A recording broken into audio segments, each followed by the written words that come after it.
Hi everyone. So today we're doing a lesson on general versus specific details, and we're talking specifically about elaborative writing. This is not new to us as we have done this before, but a good guiding question is, have you ever gotten lost in a book? So what makes a story magical and how do authors pull you into the story world? Well, the answer is that authors give powerful, vivid, and elaborative detail. So, when I ask you to give more detail in a story, how are you going to do it? Well, maybe you could add an adjective. But do you think adding an adjective is always effective? So, let's see. I walked across the grass. Okay, that's our sentence without the adjective. I walked across the green grass.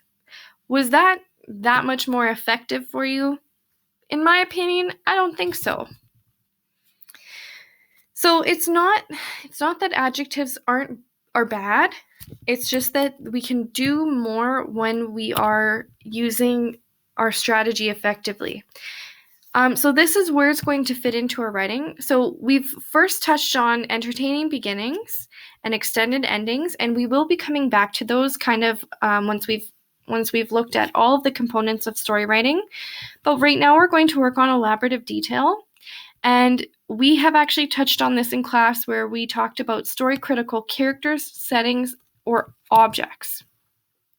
Okay, and I'm not sure if you remember, but actually in class we opened our books to the first page, and that was any book that you were reading, and I asked you to identify story critical characters, settings, or objects because that is typically what interests us in reading a story. So there's three things that you need to know for now. One is that we need to be able to identify and decide in our stories what the story critical characters, settings, and objects will be. So, like I always say, our planning is really, really important. And without a strong story plan, your story is doomed to fail from the beginning because we need to decide, okay, what is going to be the most important part of my writing? Number two is when you're actually in the writing process, you're giving specific details. So if you're giving general details, that's okay, but you need to decide when is the right time to give more specific details. And then also thinking about the detail generating questions like how did it look like? What did it smell like? What did you see? Okay, we've done this before. So, before adding an adjective, I want you to decide what you are going to describe. Not just any old thing, but it has to be story critical, characters, settings, and objects. So here, we're going to read these story plans. This is kind of like what we're going to do in our lesson, or what you will practice in your lesson. So in each of the summary, name the critical character, setting, or object. On a beautiful spring day, I take a bike ride through the woods, and I am surprised when I see a bear on the trail. Okay, well, I'm going to say character. Not really. I mean, I is the character in the sentence, so that's not really important. Setting. On a beautiful spring day, I take a bike ride through the woods. So I'm going to say that spring day and through the woods are my critical setting. And the object, I am surprised when I see a bear on the trail, okay?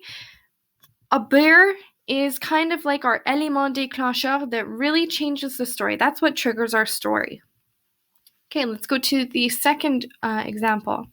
I head to an amusement park for the first time and ride the biggest roller coaster. So I want to identify my character, setting, and object. So I is our first person. We're talking the first person, so our character is us. I head to an amusement park for the first time.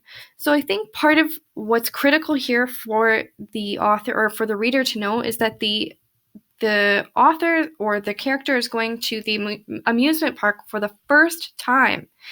Okay, and the object, the biggest roller coaster. So he rode or she rode the biggest roller coaster. That is a critical object to this story.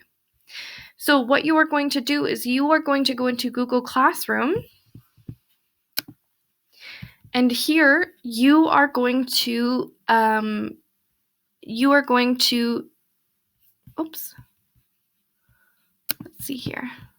So you will go to Google Classroom under the elaborative detail annotation, and you will see 2 pages with sentences. You are going to highlight the character in red, the setting in green, and the object in blue. So you are going to practice what we just did here.